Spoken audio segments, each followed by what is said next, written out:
玩耍的小粉红猪正在外面玩耍。突然下起大雨。对。小红猪拿着一片树叶。对。跑回家。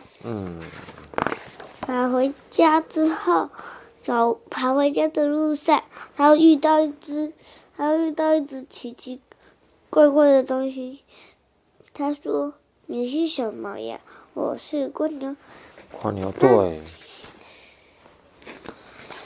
然后小猪们回来，看见小粉红猪在订什么东西。他们问是要给我们的小板凳吗？好像就说不是。对。是要放在浴室的小板凳吗？不是。对。这是我要用的。然后结果他做成了一个房子。蜗牛说，他又遇到了蜗牛。小粉红猪跟他说：“你看我头上戴了什么？”蜗牛睁大眼睛一看，是小房子。对，他说从来没有见过这样的怪猪。雨停了，小粉红猪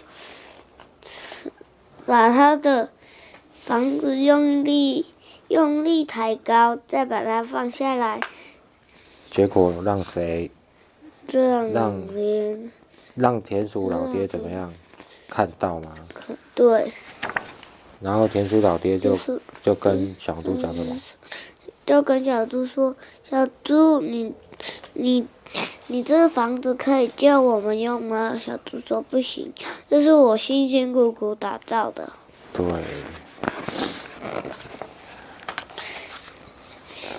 又下起，然后他们讲完之后，又下起了大雨。对。小猪躲进他的房子，然后田鼠老爹躲进他的家。对。然后外面下着大雨，然后怎么样？2颗眼睛。这是谁的眼睛？粉红猪。粉红猪啊，他在想什么？他在想，是不是田鼠老爹他们的家淹起水来了？对。外面下起大雨，田鼠老爹慌慌张张的跑过来。小猪问：“什么事？不然怎么那么跑过来？”对。因为我们家淹水了，他带小粉红猪去看。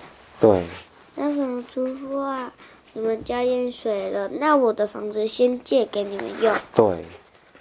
然后他们就合力把老鼠小朋友搬进他的家，然后结果他们过得很快乐的日子。小猪就顶着一片树叶回家去。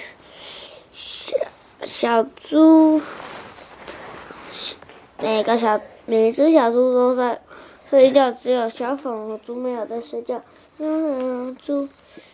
小粉红猪看到月亮升起，小猪们都睡着了。对。